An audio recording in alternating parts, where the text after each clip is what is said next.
Hey, all right, guys. What we're going to do is example 2 from trig integrals, where you have trigonometric functions of odd or even powers.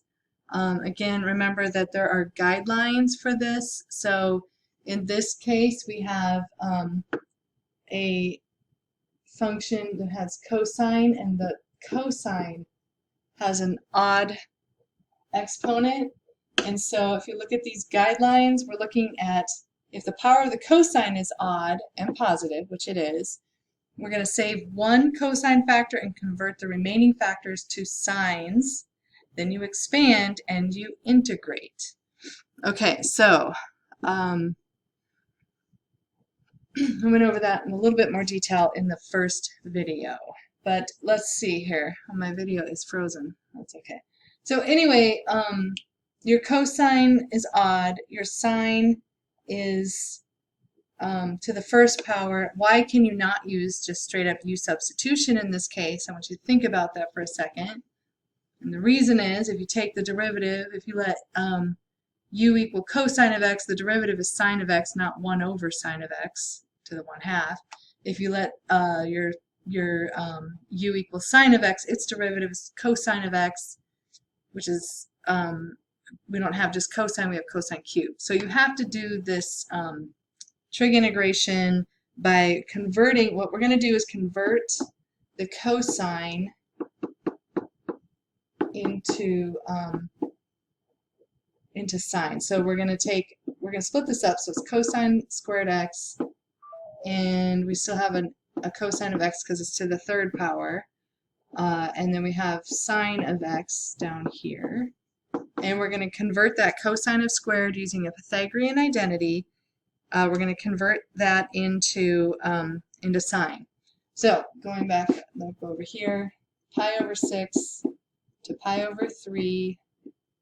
And instead of writing cosine squared x, we can write, we're going to use this identity, sine squared x plus cosine squared x equals 1. And then to solve that for cosine squared x, you can subtract sine squared x from both sides, and you get cosine squared x is equal to 1 minus, cosine squared x in terms of sine is 1 minus sine squared x. So I'm replacing cosine squared x with 1 minus sine squared x. I still have this cosine x, so I'm leaving that. And then in the denominator, I have sine of x, square root of that. Let's throw that into exponent form. So here's that same integrand but rewritten. All right, so what we want to do next is let's split this up. So hang on 1 second, let me see if I can get my video. All right, well, my video just seems to be frozen, but see how far we can get here. Okay, so what we're going to do at this point is we're going to distribute this cosine of x through. So I have cosine of x minus sine squared x times cosine of x dx over, oops, I forgot to write my whole integrand, over sine square, or sine of x to the 1/2. If I don't write these, I'll probably forget that it's a definite integral. Okay, so hopefully you followed that. If you didn't, pause, rewind, and see if you can follow. Okay, then what we're going to do is we're going to split this fraction up. So we can rewrite that as cosine of x over sine of x to the 1/2. Which now we will be able to use u substitution on that piece, and that's from pi over 6 to pi over 3. And then I have minus, I'm going to write sine squared x cosine of x over sine of x to the 1/2. Should have a dx over here as well. Hopefully you followed that. And then we can simplify this. This piece over here, we can simplify that by subtracting our exponents on the sign. So this first part, pi over 6 to pi over 3. Write it here. Alright, I have cosine of x over sine of x to the 1/2. I could have just gone ahead and integrated that piece right now, but minus, my radio keeps going off. I don't know if you can hear that or not. So if I subtract, if I take 2 minus 1/2, that is 1.5, or sine to the 3/2, it's the same as 1.5, x cosine of x dx. Now we can use u substitution to finish off that problem.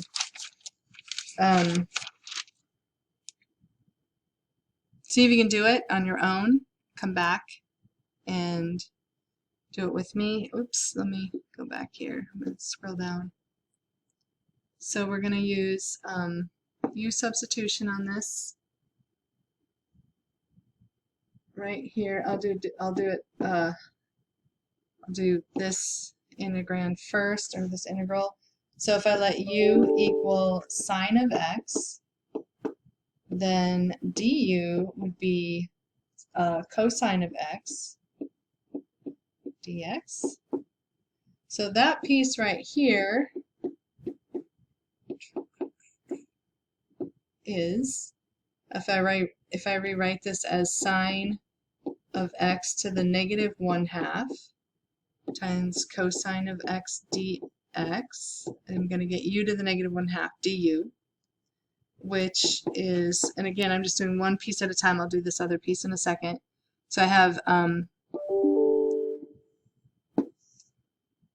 pi over 6 again to pi over 3. You really don't need to write that every time if you, but you don't want to forget it either. So u to the negative 1/2 du, and that integrates to, when you integrate that piece, you get u to the positive 1/2 times 2, and that's going to be from pi over 6 to pi over 3. So let's go ahead and let's just finish this. So I have 2, and my u was sine of x, and that's square root of sine of x, and it's usually easier to integrate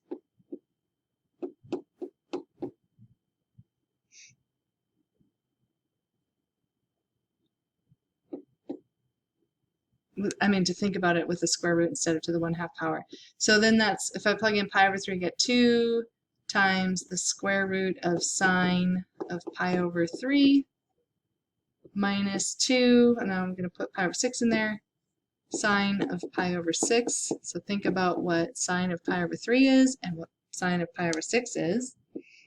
It would be 2 times the square root. Sine of pi over 3 is, let's just do it here, pi over 6, pi over 3, 30, 60, 90 triangle. If this is 1, this is 2, this is the square root of 3. The sine is opposite over hypotenuse, so that is the square root of 3 over 2. So we're going to have square root and a square root. So you guys are going to want to probably use a calculator on this.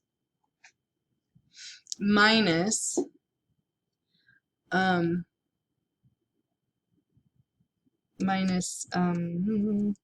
let's see, we're minus 2 times sine of pi over 6, which is 1/2. Okay, that's just that first integral. You can put it in the calculator, or you can just leave this. We're going to need this piece, and then we're gonna let's do this integral here. We could have done it all in one line, but just a lot here. So my computer is having a very difficult time right now. So when I integrate this piece, come on, hold on a second. When I integrate this, I'm going to have u is still sine of x, and then du will be cosine of x dx. So this can be rewritten as pi over 6 to pi over 3 of u to the 1/2, u to the 3/2 du. So when you integrate u to the 3/2, I'm going to put that over here. I'm running, it's all kind of, I'm running out of room here. So we have pi over 3, pi over 6 for my limit, integration limits, and I have u to the 3/2 du. So when you integrate that, you get u to the 5/2 and divide by 5/2, which is the same as multiplying by 2/5. And we're going to do the same thing. We're going to go from pi over 6 to pi over 3. Put your sign back in for u. Let's get rid of that triangle. You have 2/5 sine to the 5/2 x. And I'm going to go from pi over 6 to pi over 3. So that becomes 2/5. I'm going to do this. I'm going to put sine of pi over 3. I'm going to figure that out first, and then we've got to raise that to the 5/2 minus 2/5 sine of pi over 6 to the 5/2. So what is sine of pi over 3? Hopefully you remember from the previous problem. It is the square root of 3 over 2 minus 2/5, and sine of pi over 6 is 1/2. Okay, so if you pick up a calculator, that's the second piece. We have to subtract it from this. So the whole thing, the whole answer is going to be 2. This might be easier to write it this way.